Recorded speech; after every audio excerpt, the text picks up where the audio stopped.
Suatu ketika ada seorang gadis kecil.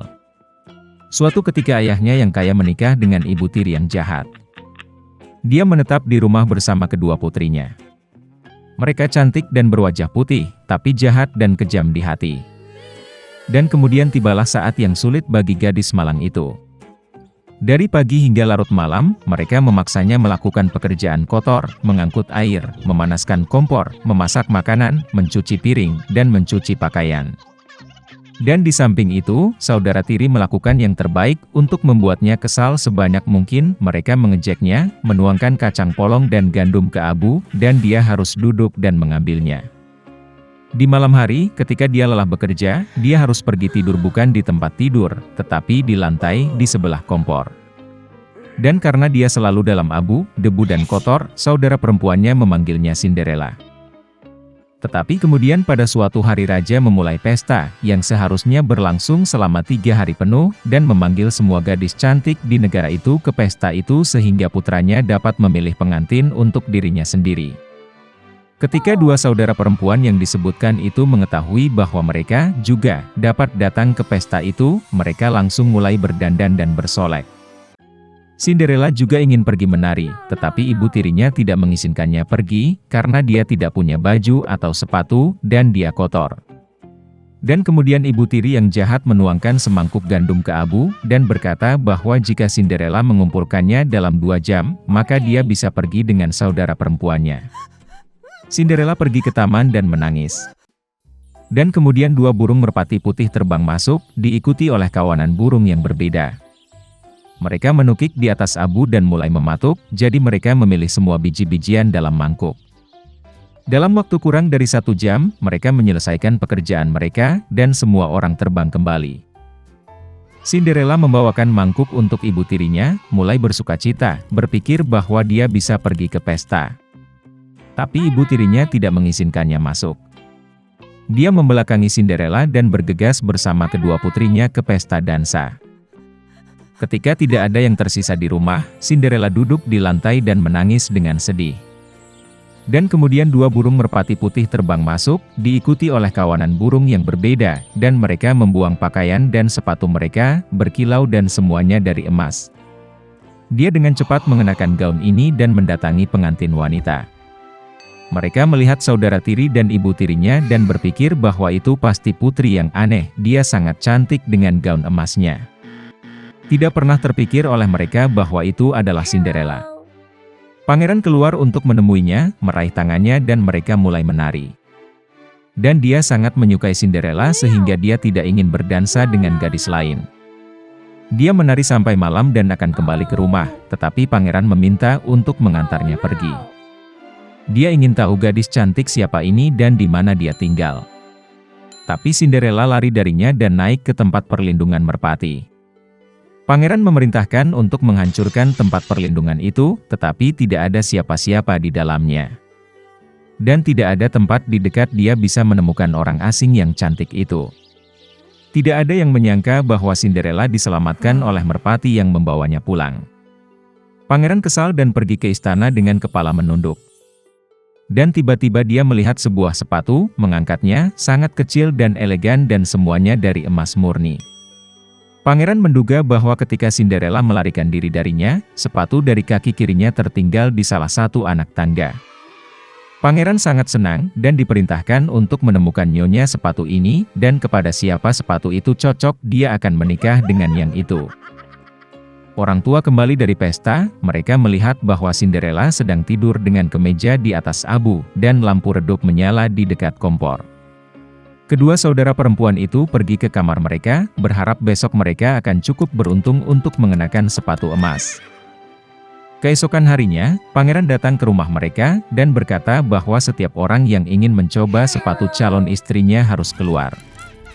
2 saudara perempuan keluar, dan ibu tiri mengunci Cinderella di rumah dan tidak membiarkannya keluar. Kakak perempuan mencobanya sepatu kecil. Adik perempuannya mencobanya sepatunya bagus. Pangeran hendak pergi, tetapi Cinderella keluar dari jendela dan berlari ke arahnya. Dan dia memakai sepatu, dan itu pas untuknya. Pangeran menatap matanya dan mengenali gadis cantik yang berdansa dengannya. Dia membawa Cinderella, menunggang kuda, dan pergi untuk bermain pernikahan dengannya. Dan dia memerintahkan saudara perempuan dan ibu tiri untuk dikunci di rumah mereka, dan jangan pernah membiarkan mereka keluar dari sana. Beginilah cara mereka dihukum karena kejahatan dan penipuan mereka. Suatu ketika ada seorang wanita yang tidak memiliki anak. Dia pernah pergi ke penyihir yang baik untuk meminta bantuan. Wanita itu berkata bahwa dia sedang memimpikannya seorang anak. Penyihir itu memberinya benih dan memerintahkan untuk menanamnya di dalam pot bunga. Wanita itu sangat senang, berterima kasih kepada wanita tua itu, dan pulang ke rumah. Di rumah, dia menanam benih, menyiraminya, dan mulai menunggu dengan sabar. Segera sebuah bunga besar yang indah, seperti tulip, tumbuh di dalam pot. Ketika kelopaknya terbuka, ada seorang gadis kecil di dalamnya. Dia sangat kecil, tidak lebih dari 1 inci. Karena itu, wanita itu memanggilnya Thumbelina. Suatu malam, ketika Thumbelina tertidur lelap, seekor katak besar naik ke jendela rumah, basah dan jelek. Dia meraih gadis yang sedang tidur dan bergegas ke rawa-rawanya. Kodok itu memutuskan untuk menikahkan putranya yang jelek dengan Thumbelina yang cantik. Dia menanamnya di tengah sungai di atas daun lili yang lebar agar gadis itu tidak melarikan diri. Pagi harinya Thumbelina bangun dan menyadari bahwa dia tidak ada di rumah, tetapi di sekitarnya ada air. Ketika gadis itu menyadari betapa nasib buruk menunggunya, dia menangis dengan sedihnya. Saat ini, ikan-ikan kecil berenang lewat. Mereka merasa kasihan pada Thumbelina. Mereka menggerogoti batang bunga bakung, dan daun itu berenang bersama gadis itu. Seekor kumbang besar terbang melewatinya. Melihat seorang gadis cantik, dia meraih dan membawanya ke pohon, di mana dia memperkenalkannya kepada teman-temannya. Mereka semua iri pada kecantikannya, tetapi mengatakan bahwa Thumbelina sangat jelek dan tidak bisa bersama mereka. Di bawah tekanan dari teman, kumbang juga memutuskan bahwa dia jelek, membiarkan gadis itu turun ke tanah dan mengucapkan selamat tinggal. Sepanjang musim panas Thumbelina tinggal sendirian di hutan. Dia membuat buayan untuk dirinya sendiri dari rumput dan dedaunan. Dia makan serbuk sari dan embun, berjemur di bawah sinar matahari dalam cuaca cerah, dan bersembunyi dari hujan di bawah daun besar burdok. Tapi segera hujan dan angin dingin datang. Thumbelina tidak memiliki pakaian musim dingin, dan dia mulai membeku. Gadis itu menderita kelaparan dan kedinginan. Dan suatu hari dia dilindungi oleh seekor tikus sawah. Mereka hidup bersama dengan gemilang. Gadis itu membantu tikus dengan pekerjaan rumah, menceritakan dongengnya, dan sebagai gantinya menerima tempat tinggal dan makanan yang hangat. Tikus sawah memiliki tetangga, tahi lalat kaya yang buta, yang melakukan ini dengan menghitung kekayaannya sepanjang waktu. Meski buta, tahi lalat itu menyadari bahwa Thumbelina sangat imut dan menawarkan untuk menikahinya. Tapi gadis itu sama sekali tidak senang dengan ini. Dia tidak suka tahi lalat yang membosankan. Suatu kali, saat berjalan di sepanjang lorong bawah tanah, Thumbelina melihat seekor burung layang-layang yang terluka, yang hampir mati karena kedinginan. Sepanjang musim dingin dia merawat burung yang sakit itu dan pada musim semi dia menyembuhkannya. Sebelum pernikahan, Thumbelina meminta tikus untuk membiarkannya naik ke atas untuk mengagumi matahari. Ketika dia keluar dari lubang tikus, dia melihat seekor burung layang-layang yang dia sembuhkan. Thumbelina mengeluh kepada burung itu bahwa dia dipaksa menikah dengan tikus tanah yang jahat dan tinggal bersamanya jauh di bawah tanah. Burung layang-layang itu mengundang gadis itu untuk terbang bersamanya ke negeri yang hangat, dan dia setuju. Dia segera mengucapkan selamat tinggal kepada tikus, naik ke burung layang-layang, dan mereka terbang pergi. Suatu ketika di negara yang indah, Thumbelina melihat padang rumput yang luas dengan bunga-bunga indah. Dia memilih bunga terindah untuk ditinggali.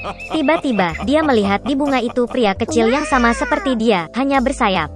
Itu adalah raja para elf. Dan peri tinggal di setiap bunga. Peri cantik belum pernah melihat gadis sekecil dirinya, dan bahkan begitu cantik. Dia segera jatuh cinta pada Thumbelina, dan mengundangnya untuk menjadi istrinya, Ratu Elf dan Ratu Bunga. Setelah semua petualangannya, gadis itu senang mendengar tawaran seperti itu dari pangeran yang menawan. Dia dengan senang hati setuju. Peri itu meraih tangan Thumbelina, dan pada saat yang sama 2 sayap muncul di belakangnya. Sekarang dia telah menjadi Ratu Elf. Dan sejak itu mereka hidup bahagia selamanya.